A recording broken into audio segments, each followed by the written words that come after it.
বন্ধুরা, আজকে আমি আছি ভোলা ইলিশা ঘাট। তাই আজকে আমি এই ভোলা ইলিশা ঘাটের একটা ভিডিও ধারণ করব, লং ভিডিও, যেটা আপনাদের জন্য। আপনারা যদি দেখেন ভিডিওটা অবশ্যই আপনাদের ভালো লাগবে। তো আমি একটু আগে এই ইলিশা ঘাটের 4-5টা আগে একটু ভিডিও করে আমি আপনাদেরকে দেখাই। একটু দেখেন আপনারা। দেখেন, এটা হচ্ছে ইলিশা ঘাট। এই যেখানে ব্লক, নদীর চারপাশে ব্লক ফেলানো, এবং দেখেন কত সুন্দর নদী। ঠিক আছে, ইলিশা ঘাট। আর আপনারা যদি আর একটু দেখেন, ওই যে এই যে ঢাকার লঞ্চ, এইটাই কিছুক্ষণ পরে ছেড়ে যাবে। এই যে এখান দিয়ে হচ্ছে ঢাকার লঞ্চগুলো এই পাশে এসে দাঁড়ায়। হ্যাঁ, চারপাশটা অনেক সুন্দর। এটা ইলিশা ঘাটে যে আপনার ইয়েগুলো দেখা যাচ্ছে, লঞ্চ, আপনার হচ্ছে দোকানগুলো দেখা যাচ্ছে, এটা হলো পিছনের সাইড। কিন্তু সামনে আমি পিছনের সাইডে দাঁড়িয়ে ভিডিওটা করতেছি। দেখেন চারপাশটা কত সুন্দর।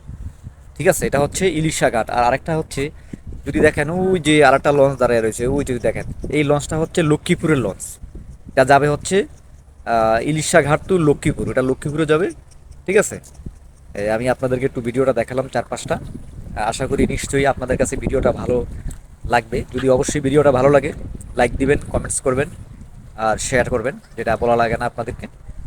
তো এমন আরও সুন্দর সুন্দর ভিডিও আমি আপনাদের মাঝে নিয়ে আসবো। আপনারা সবসময় আমাকে একটু সাপোর্ট করবেন। ঠিক আছে, ইলিশা ঘাটে এটা, এই যেগুলো সবগুলো ব্লক।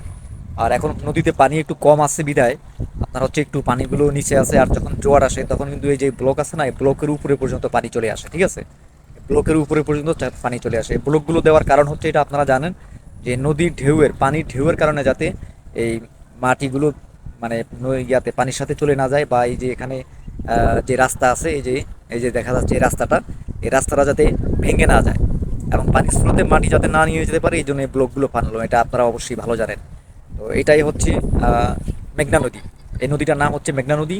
ওই যে দূরে ওপারে কিন্তু শুধু পানি আর পানি, কিচ্ছুই দেখা যায় না। ঠিক আছে, পানি চারদিকে শুধু পানি আর পানি। এখন একটু ভাটা, জোয়ার আসছে কিন্তু পানি অনেক উপরে উঠে চলে যায়। তো নিশ্চয়ই আপনাদের কাছে ভিডিওটা ভালো লাগবে বন্ধুরা। ঠিক আছে।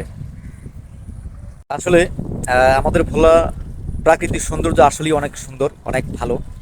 আপনারা যদি ভোলাতে ভ্রমণ করতে আসেন, তো বর্ষাকালটা বাদ দিয়া অন্যান্য সময় আসবেন। কারণ বর্ষাকালে পানি থাকে নদীতে প্রচুর পরিমাণে। যারা নতুন লঞ্চ ভ্রমণ করে তারা কিন্তু ভয় পায়। তো সেক্ষেত্রে আপনারা শুধু বর্ষাকাল সিজনটা বাদ দিয়ে অন্যান্য সিজনে আসবেন, ভোলা ঘুরতে আসবেন। ভোলার পরিবেশ অনেক সুন্দর, এবং ভোলার মানুষও ভালো, আপনাদের সাথে ভালো ব্যবহার করবে।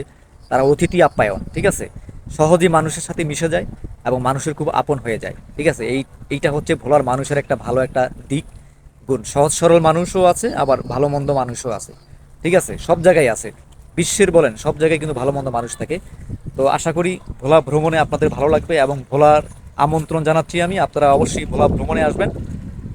আপনাদের খুবই ভালো লাগবে। এটা মেঘনা নদী পার হয়ে আসতে হবে। আপনারা ভোলায় যেভাবেই আসেন না কেন, অবশ্যই আপনাদেরকে নদী পার হতে হবে। এটা মাথায় রাখতে হবে। আর ভোলা ভ্রমণে আসতে গেলে বর্ষার কালটা বাদ দিয়ে অন্যান্য সময় চলে আসবেন। তো বন্ধুরা, আজকে এই পর্যন্তই। সবাই ভালো থাকবেন, সুস্থ থাকবেন। সালামু আলাইকুম।